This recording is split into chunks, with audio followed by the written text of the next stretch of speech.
বাংলাদেশ বেতার রাজশাহী। কিছুক্ষণের মধ্যেই শুনবেন বাংলায় স্থানীয় সংবাদ। আসসালামু আলাইকুম। বাংলাদেশ বেতার রাজশাহী স্থানীয় সংবাদ পড়ছি রুকসানা আক্তার লাকি। সংবিধানের ৫০ সংশোধনী কেন অবৈধ ঘোষণা করা হবে না তা জানতে চেয়ে রুল জারি করেছেন হাইকোর্ট। গতকালের সংক্রান্ত এক রিটের প্রাথমিক শুনানি নিয়ে বিচারপতি নাইমা হায়দার ও বিচারপতি শশাঙ্ক শেখর সরকারের সমন্বয়ে গঠিত একটি হাইকোর্ট ডিভিশন বেঞ্চে আদেশ দেন। আদালতের রিটের পক্ষে শুনানি করেন আইনজীবী শরীফ ভূঁইয়া, রাষ্ট্রপক্ষে শুনানি করেন অ্যাটর্নি জেনারেল মোহাম্মদ আসাদুজ্জামান। আগামী ৮ সপ্তাহের মধ্যে রাষ্ট্রপক্ষকে রুলের জবাব দিতে বলা হয়েছে। সংবিধানের ৫০ সংশোধনীর বৈধতা চ্যালেঞ্জ করে সুশাসনের জন্য নাগরিক সুজনের সম্পাদক বদিউল আলম মজুমদার সহ ৫ বিশিষ্ট নাগরিক রিটটি দায়ের করেন। রিটে সংবিধানের ৫ম সংশোধনীকে সংবিধানের সঙ্গে সাংঘর্ষিক বলে দাবি করা হয়। দেশের ১২টি সিটি কর্পোরেশনের মেয়রকে অপসারণ করা হয়েছে। গতকাল স্থানীয় সরকার, পল্লী উন্নয়ন ও সমবায় মন্ত্রণালয়ের উপসচিব মোহাম্মদ শামসুল ইসলাম স্বাক্ষরিত এক প্রজ্ঞাপনে একথা জানানো হয়েছে। স্থানীয় সরকার সিটি কর্পোরেশন সংশোধন অধ্যাদেশ ২০২৪-এর ধারা ১৩ ক প্রয়োগ করে এসব সিটি কর্পোরেশনের মেয়রদের স্ব স্ব পদ থেকে অপসারণ করা হয়েছে বলে প্রজ্ঞাপনে উল্লেখ করা হয়েছে। এছাড়া অন্য এক প্রজ্ঞাপনে এই ১২টি সিটি কর্পোরেশনে প্রশাসক নিয়োগ দেওয়া হয়েছে। ঢাকা উত্তর ও ঢাকা দক্ষিণ এবং নারায়ণগঞ্জ সিটি কর্পোরেশনের অতিরিক্ত সচিব ও সমমর্যাদার ৪ কর্মকর্তাকে প্রশাসক নিয়োগ করা হয়েছে।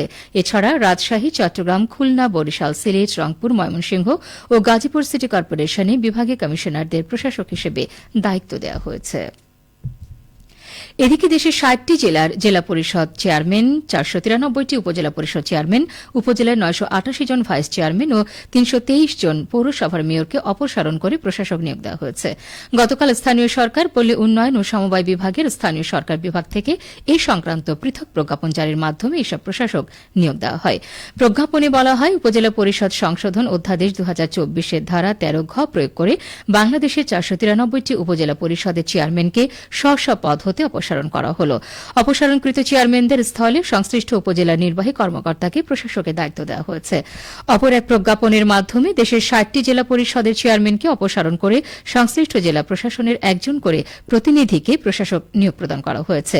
ভিন্ন এক আদেশে দেশের ৩২৩টি পৌরসভার মেয়রকে অপসারণ করে সেখানে উপজেলা প্রশাসনের প্রতিনিধিকে প্রশাসক হিসেবে নিয়োগ দেওয়া হয়। এছাড়া উপজেলা পরিষদের ৯৮৮ জন পুরুষ ও মহিলা ভাইস চেয়ারম্যানকেও অপসারণ করা হয়েছে। গতকাল স্থানীয় সরকার বিভাগ থেকে জারি করা এক প্রজ্ঞাপন থেকে এই তথ্য জানা গেছে। এদিকে সারা দেশের মতো রাজশাহী জেলা পরিষদ ও জেলার বিভিন্ন পৌরসভাতেও প্রশাসক নিয়োগ দেওয়া হয়েছে। এর মধ্যে রাজশাহী জেলা পরিষদের প্রশাসকের দায়িত্বে অতিরিক্ত বিভাগীয় কমিশনার সার্বিক, তাহিরপুর পৌরসভায় অতিরিক্ত জেলা প্রশাসক সার্বিক কল্যাণ চৌধুরী, নওহাটা পৌরসভায় অতিরিক্ত জেলা প্রশাসক রাজস্ব সরকার অসীম কুমার, গোদাগাড়ী পৌরসভায় স্থানীয় সরকার শাখার উপপরিচালক, কাকুনহাট পৌরসভায় অতিরিক্ত জেলা প্রশাসক শিক্ষা ওয়াইসিটি, বাঘা পৌরসভায় অতিরিক্ত জেলা ম্যাজিস্ট্রেট, চারঘাট পৌরসভায় অতিরিক্ত জেলা প্রশাসক মানব সম্পদ ও উন্নয়ন, কাটাখালী পৌরসভায় পবা উপজেলার সহকারী কমিশনার ভূমি অভিজিৎ সরকার, পুঠিয়া, দুর্গাপুর, কেশরহাট, মোহনপুর এবং মুন্ডুমালা পৌরসভায় প্রশাসকের দায়িত্ব পেয়েছেন সংশ্লিষ্ট উপজেলার ভূমি কর্মকর্তাগণ। এছাড়াও উপজেলা নির্বাহী কর্মকর্তাদের রাজশাহী জেলার 9টি উপজেলা পরিষদের প্রশাসকের দায়িত্ব দেওয়া হয়েছে। অন্যদিকে চাঁপাইনবাবগঞ্জ জেলা পরিষদ সহ ৫ উপজেলা পরিষদের চেয়ারম্যান এবং 4টি পৌরসভার মেয়রদের অপসারণের পর প্রশাসক নিয়োগ হয়েছে। জেলা প্রশাসনের বরাদ্দে আমাদের চাঁপাইনবাবগঞ্জ জেলার সংবাদদাতা জানাচ্ছেন, চাঁপাইনবাবগঞ্জ জেলা পরিষদের প্রশাসক নিযুক্ত হয়েছেন জেলা প্রশাসক এ.কে.এম. গালিব খান। চাঁপাইনবাবগঞ্জ পৌরসভায় স্থানীয় সরকার বিভাগের উপপরিচালক দেবেন্দ্রনাথ ওরাও, শিবগঞ্জ পৌরসভায় অতিরিক্ত জেলা প্রশাসক আসিফ আহমেদ, রহনপুর পৌরসভায় অতিরিক্ত জেলা প্রশাসক আহমেদ মাহবুবুল ইসলাম ও নাচল পৌরসভায় অতিরিক্ত জেলা ম্যাজিস্ট্রেট ইফতেখারুল ইসলামকে প্রশাসক নিয়োগ করা হয়েছে। এদিকে জেলার ৫ উপজেলায় প্রশাসক হয়েছেন স্ব স্ব উপজেলার উপজেলা নির্বাহী অফিসাররা। নাটোর জেলায় স্থানীয় সরকার প্রকৌশল বিভাগ ১,৯৯৮ কিলোমিটার পল্লী সড়ক রক্ষণাবেক্ষণ কাজ সম্পন্ন করেছে। এসব সড়ক মেরামত ও সংস্কার কাজে ব্যয় হয়েছে ৪২৩ কোটি টাকা। স্থানীয় সরকার প্রকৌশল বিভাগের নির্বাহী প্রকৌশলী রেজাউর রহমান বলেন, সড়ক উন্নয়নকে টেকসই করতে হলে নিয়মিত রক্ষণাবেক্ষণ করা প্রয়োজন। টেকসই সড়ক গ্রামীণ অর্থনীতিকে সচল রাখে এবং গতিশীল পরিবহন ব্যবস্থার সুফল পাওয়া যায়। ফলে কর্মসংস্থান এবং জীবন ও জীবিকার মান উন্নয়ন ঘটে। সবশেষে আবহাওয়া।